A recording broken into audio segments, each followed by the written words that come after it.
The truth is that everything has a learning curve, and it is no different when it comes to leading a team. And this book will help you to see that, you're not alone. So if you make an error or if you screw up when you're leading your team, that's okay. It's bound to happen. You are not alone.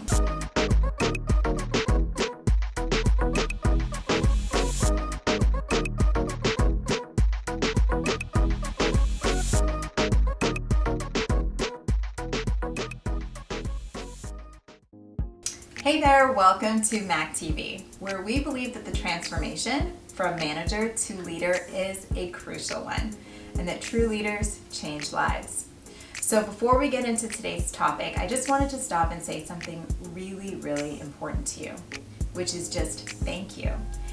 For the last couple weeks, I've noticed that there has been a little bit of a spike on the channel as well as in our views. And I just want to let you know that I appreciate you. I appreciate you so much for tuning in, but more so for taking the time to invest in yourself and in your skill set. Because that tells me so much about you. It tells me that you want to be a better leader and you want to make a mark or make a change on the lives of those that you lead. And I think that is incredible. And I know it's incredible because I know it is the harder road to take. There's so many leaders and managers out there that just aren't doing this hard work, but not you.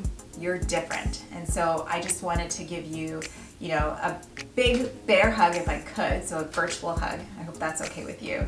And say I'm so proud. And thank you again for tuning in. I do really, really appreciate you. Okay, so let's jump into the topic of the day by kicking it off with a quote. You must feed your mind with reading material, thoughts and ideas that open you up to new personalities. Books are so powerful.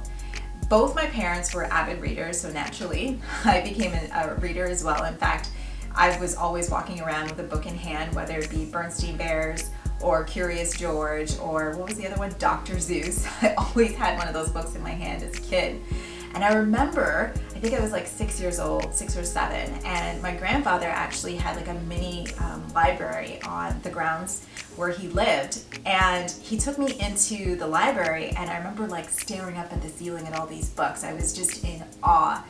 And I felt like Belle in Beauty and the Beast, looking at all the books. And I was so, so excited. And I remember he looked at me and he said, you know what? Books, Makita, I'm really glad that you like books, but books, if you read them and you really meditate on them, will help you to be a better person. So it's really important that you read. And I really took that to heart because I am an avid reader today. So today I wanted to share with you a couple books that I've read that have had a profound effect on my thinking, on my leadership style, and my abilities. And I hope that by sharing that, what I've learned with you, that it also has a profound impact on you as well. So the first book I wanted to introduce you to is Permission to Screw Up by Kristen Hadid. I think I mentioned this book in one of my last videos where I was talking about giving feedback. She has a pretty good feedback method in this book. So I will actually link that video for you here in the description box below if you want to dive deeper into the feedback method that she talks about. But I really, really liked this book because it is so real. And I think that this is so important because right now we're living in a world of perfectionism.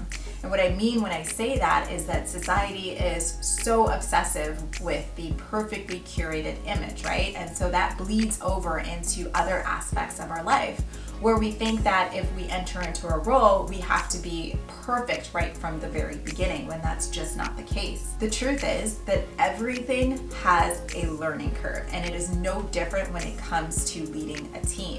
And this book will help you to see that, you're not alone. So if you make an error or if you screw up when you're leading your team, that's okay. It's bound to happen. You are not alone. So Kristen talks about the fact that she actually had 40 of her teammates walk out on her. That's right, 40 of her teammates just left the building.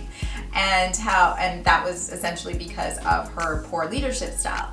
But because of that failure and many other failures that she recounts in the book, she was able to become a better leader one step at a time. The other reason why I think that this is such a good book is that you can see that Kristen very quickly learned from each mistake or from each failure.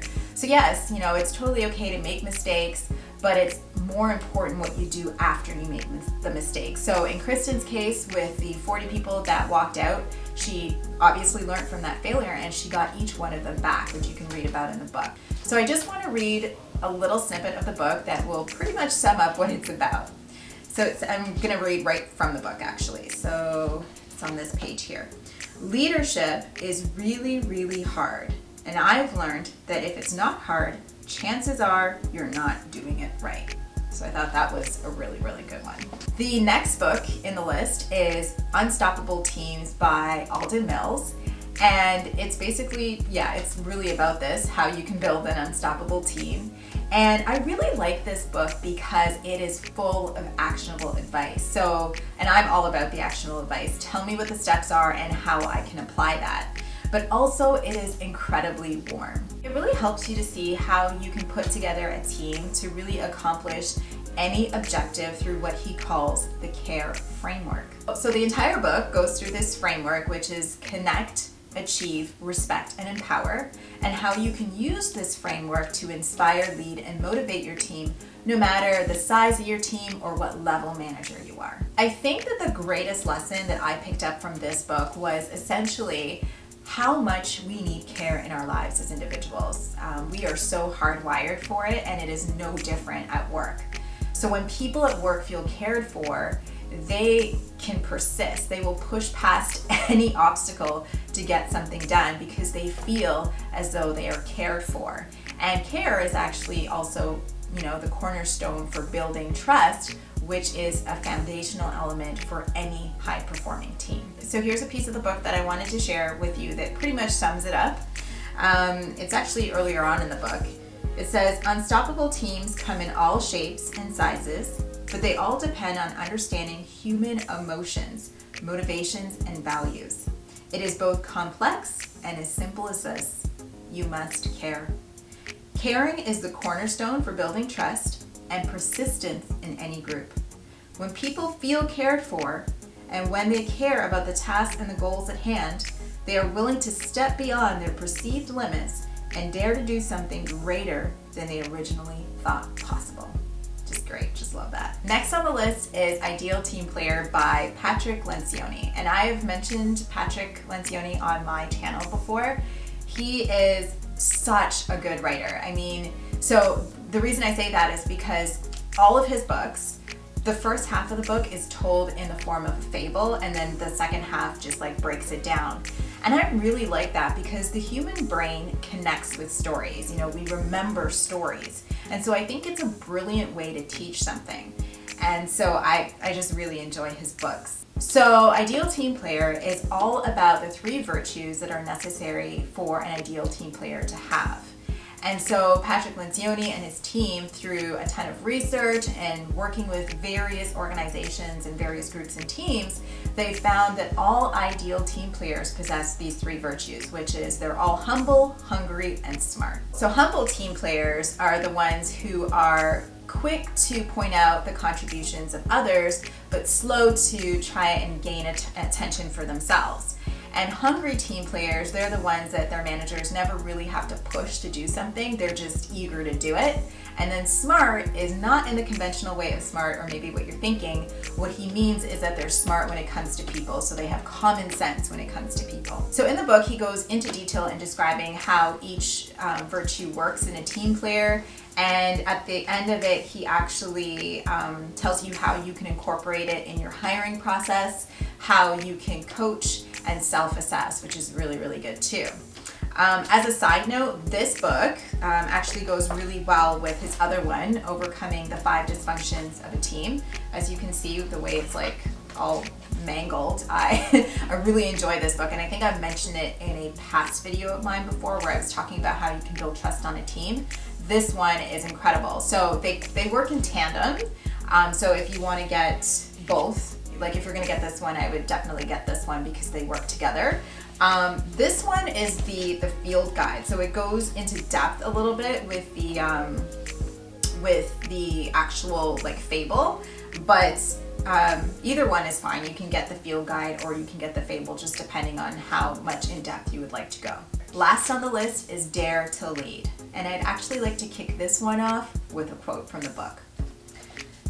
Leaders must either invest a reasonable amount of time attending to fears and feelings, or squander an unreasonable amount of time trying to manage ineffective and unproductive behavior. This book, let me tell you, it is so powerful. So if you only have time and the funds for one book, do this one, because it's really powerful. It's really, really good, like I said. Brene Brown, who is the author of this book, she's a researcher, so she pulls a lot of her conversations and findings from her research into the book, which is really, really good. So she talks about the fact that we need far braver leaders as well as more courageous cultures, and how we can tackle really common issues at work, such as difficult conversations, as well as risk-taking, problem identification and solution, as well as perfectionism. So there's a lot of good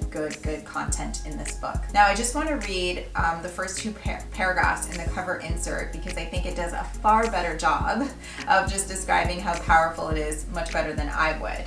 So in the insert it says, leadership is not about titles, status, and wielding power. A leader is anyone who takes responsibility for recognizing the potential in people and ideas and has the courage to develop that potential. When we dare to lead, we don't pretend to have the right answers, we stay curious and we ask the right questions. We don't see power as finite or hoard it. And we know that power becomes infinite when we share it with others. We don't avoid difficult conversations and situations. We lean into vulnerability when it's necessary to do good work. Now, as if this book isn't good enough on its own, Brene actually has on her website a hub for the book. So what I mean by that is, on the website you can access worksheets and quotes and a workbook actually, and I think there's a self-assessment as well for you in terms of how vulnerable you are, how courageous you are. So I will put the link for her website in the description box below. Actually, I'll put links for all these books in the description box below so that you can pick and choose which one you want to dive into. But yeah, definitely recommend this one if you're going to choose one. So I'm a big nerd, and when I read a book, I really want to remember what I've read as opposed to just read through it and not remember anything. And what I found helps me when I read a book is writing up a mini report. Yeah, like I said, I'm a huge nerd. So what I've done is I've actually created, or I'm going to share with you what I use, which is just a one sheet where I write down the name of the book, who the author was, and my high points and my key takeaways. So I will share that worksheet with you so that if you decide to get one of these books, you can use my worksheet, but you can use it for any other books too. You don't have to just use it for this. I just find, like I said, it's a great way to remember what I've read. So I will share that for you, and I will put that in the description box below as well. Also, I would love to hear from you. Is there a book that you've read recently that you felt was kind of a game changer for you? If so, do share, don't hog all the wealth. Let us know in the comments below what book it was and what your key takeaway was from that book. So thank you so much for watching this week's episode. I truly hope that you found it valuable. And please do subscribe to the channel so that you don't miss out on other insights that I share only here and only on Tuesdays. So as always, I hope that you have a fantastic rest of the week, and do not forget to keep smiling. I'll see you in the next video.